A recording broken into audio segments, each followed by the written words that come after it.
السلام علیکم. وعلیکم السلام ورحمۃ اللہ. حضور ہم حضرت مسیح موعود علیہ الصلوۃ والسلام کو خدا تعالیٰ کا نبی مانتے ہیں. امتی نبی کہیں ساتھ. ہاں ہاں. اور خالی نبی کہنے سے غلط فہمی پیدا ہوتی ہے. ہمیشہ نے خود لکھا ہے مجھے امتی نبی کہا کرو. جی. اور نبیوں کے معیاروں پر ہم آپ کو صادق سمجھتے ہیں، ثابت کرتے ہیں. 1,24,000 پیغمبر پہلے آئے. نبی پاک صلی اللہ علیہ وسلم کو آخری نبی کہتے ہیں. اگر حضرت مسیح علیہ السلام بھی نبی ہیں تو آپ کو کیوں آخری نبی نہیں ہم کہہ سکتے؟ ایک دفعہ غلطی سے ہاں آخری نبی اس لیے نہیں کہہ سکتے کہ آپ کو کیا پتا بعد میں کیا ہونا ہے. اس وقت تک مستقبل کی ضمانت لے لی آپ نے. اس وقت تک تو آخری ہو ہی نہیں سکتا. آخری تو ایک لامحدود اصطلاح ہے. لیکن اس وقت تک آخری کیا مطلب؟ حضرت نبی پاک صلی اللہ علیہ وسلم کو ہم آخری نبی مانتے ہیں. نبی آخری زمان، آخری صاحب امر اور صاحب شریعت. وہ تو واضح ہو چکی ہے بات. وہ تو خدا ہمیں بتا چکا ہے کہ کوئی اور آ ہی نہیں سکتا جس کا امر قیامت تک چلے، جس کی شریعت قیامت تک چلے. اس لیے اس کے تابع حضرت مسیح موعود علیہ الصلوۃ والسلام تشریف لے آئے. اب آگے اگر خدا کسی کو بھیج دے تو آپ کھڑے ہو سکتے ہیں رستے میں. زیادہ سے زیادہ ہم یہ کہہ سکتے ہیں، اور یہی موقف ہے جو ہمیں لینا چاہیے کہ جو بھی آئے گا، چونکہ ہم ابھی بحث گزر چکی ہے بما انزل الیک، بما انزل الیک کے تابع حضرت صلی اللہ علیہ وآلہ وسلم پر جو اتارا گیا ہے اس کے ہم غلام ہیں. اس سے زیادہ کے ہم غلام نہیں ہیں.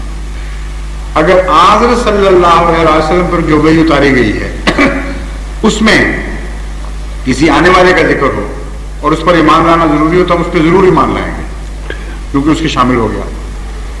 اس لیے حضرت مسیح موعود علیہ الصلوۃ والسلام کے متعلق ہمارا یہ فرض بھی ہے اور یہی ہمارا موقف ہے کہ یہ ثابت کریں کہ رسول اللہ صلی اللہ علیہ وآلہ وسلم کی پیشگوئیوں کے مطابق آئیں. ہم یہ موقف لیتے ہیں کہ ہمارے علم میں اور کوئی ایسی پیشگوئی نظر نہیں آتی جس سے ہم قطعی طور پر کہہ سکیں کہ آنے والا کوئی اور ایسا ہوگا جس کو اسی طرح مسیح اور مہدی کا لقب دیا جائے یا امتی نبی کا لقب دیا جائے. علماء امتی کا انبیاء بنی اسرائیل کا جو فیض عام ہے وہ تو جاری رہے گا، لیکن اس کے متعلق ہمارا علم نہیں.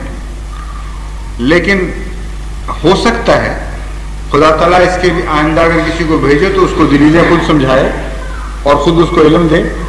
اس لیے فتویٰ دے کر کلیتاً آنے والوں کی راہ روکنا یہ درست طریق نہیں ہے.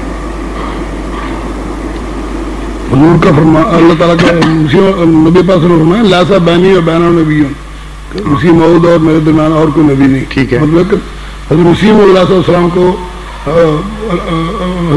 نبی پاک صلی اللہ علیہ وسلم نے حدیث شریف میں 4 دفعہ نبی کا آنے والے کو، اور ہم بھی مانتے ہیں کہ نبی ہے. پھر میرا مقصد صرف یہ تھا کہ ہم یہ کہتے ہیں کہ نبی آخر زمان حضرت محمد صلی اللہ علیہ وسلم، ٹھیک ہے، اور حضرت مسیح علیہ السلام بھی نبی ہیں. ہاں آخری نبی نہیں کہتے. کہاں ہیں آخری نبی؟ اس لیے نہیں کہ رسول اللہ صلی اللہ علیہ وسلم کی ذیل میں آتے ہیں. پہلی بات تو یہ بھی نہیں آپ سمجھتے بات. جو صاحب شریعت اور صاحب امر نبی کی ذیل میں داخل ہو، اس کی امت میں داخل ہو، اس کا انڈیپینڈنٹ کلیم ختم ہو جاتا ہے. اسی وضاحت کی خاطر حضرت مسیح علیہ السلام کو بار بار لکھنا پڑا، جس کی وجہ سے پیغامی اب نجائز فائدہ اٹھا رہے ہیں. یہی تو امر تھا جو سمجھا رہے تھے آپ کہ ایک پہلو سے میں نبی ہوں اور ایک پہلو سے میں نہیں ہوں. کیونکہ جب میں حضرت صلی اللہ علیہ وسلم کے اندر مدغم ہو گیا، آپ کی شریعت کے سے باہر میرا ایک ذرہ بھی باہر نہیں نکلتا، آپ کے امر سے باہر نہیں جاتا. جو کچھ پایا آپ کے طفیل پایا، تو مجھے جب تم علیحدہ کرو گے تو آپ کی آخریت پر حملہ ہو جائے گا اور ایک الگ زہر شروع ہو جائے گی. اس لیے آپ نے جب یہ وضاحت کرنا چاہی تو اس کے نتیجے میں ایسی عبارتیں آئی ہیں جس سے پیغامی فائدہ اٹھاتے ہیں. تو اب دوبارہ کیوں جماعت کو اس چکر میں گھسیٹنا چاہتے ہیں؟ پھر اتنا کافی ہے کہ حضرت رسول اکرم صلی اللہ علیہ وآلہ وسلم آخری صاحب شریعت، آخری صاحب امر نبی ہیں. ان دو میں فرق کرتا ہوں جو میں وضاحت سے سمجھا چکا ہوں پہلے بھی، دوبارہ سمجھانے کی کوشش کرتا ہوں.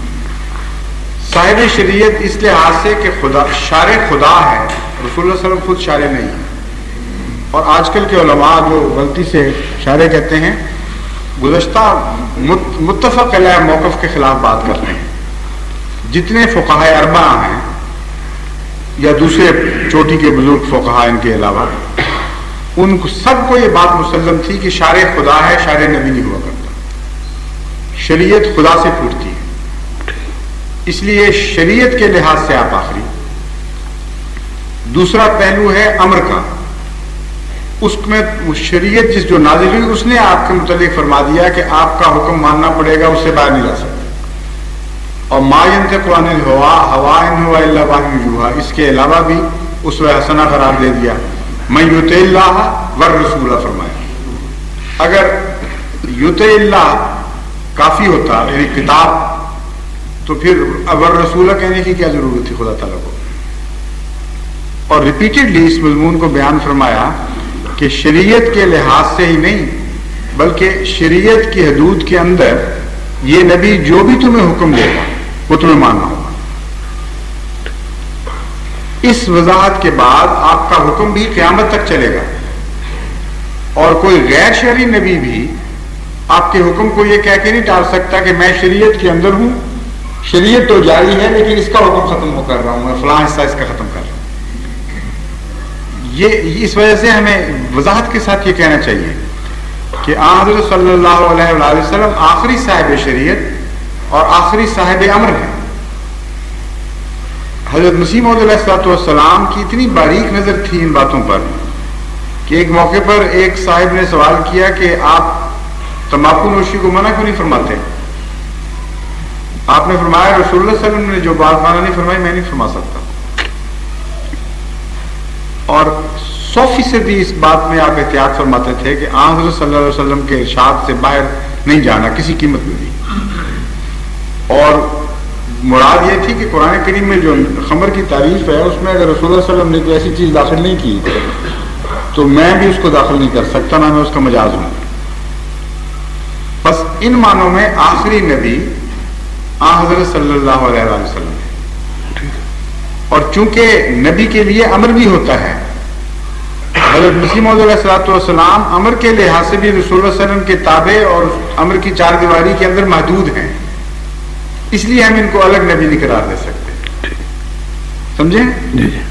دوسری وجہ یہ ہے کہ آخری نبی ویسے بھی نہیں کہہ سکتے، یعنی ان شرطوں کے ساتھ بھی نہیں کہہ سکتے، کیونکہ اگر آپ کہیں گے تو یہ حتمی طور پر یہ فیصلہ کریں گے کہ ہم عالم الغیب ہیں اور ہمارے نزدیک حضرت مسیح موعود علیہ السلام کے بعد خدا تعالیٰ کسی کو مبعوث کر ہی نہیں سکتا، یہ دعویٰ کریں گے نا ساتھ. تو قرآن کی وہ آیت کہاں جائے گی من یطع اللہ والرسول فاولئک مع الذین انعم اللہ علیہم؟ اس کو ساتھ نکالنے والے بنے پہلے،